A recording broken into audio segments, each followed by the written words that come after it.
Section number 2, audience, profile, and persona development.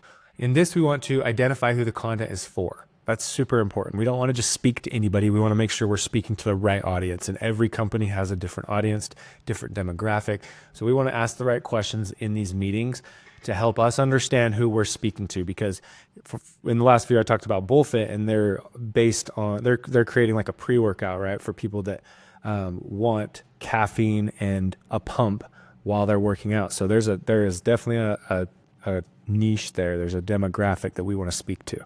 Some people might not like certain content that we produce for BullFit, so we want to make sure we're aligning our content strategy with who we're speaking to. So just some things that we want to talk about in this meeting. So we want to create buyer personas, and what's fun about this is you could, like, using BullFit as another example, is if we want to talk about the gym bro, there's a buyer persona, right? That's a guy that, is a gym rat. He's in there all the time. Then you've got maybe the mom, right? The gym mom, the mom that has kids and she goes to the gym but also wants pre-workout. So you're going to develop these personas based on who you think is going to resonate with the product, and then you're going to bring them to the client.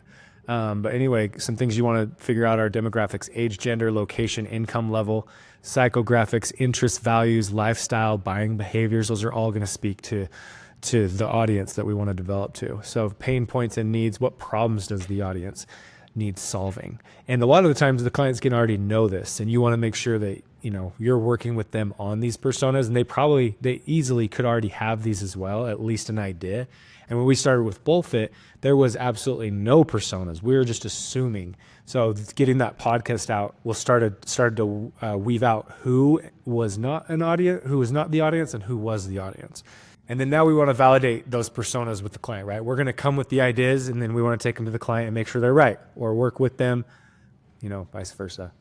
And then choose content, tone, and style. This is super important as well. And that's just going to go into the style of content that will resonate, right? So formal, casual, humorous, authoritative.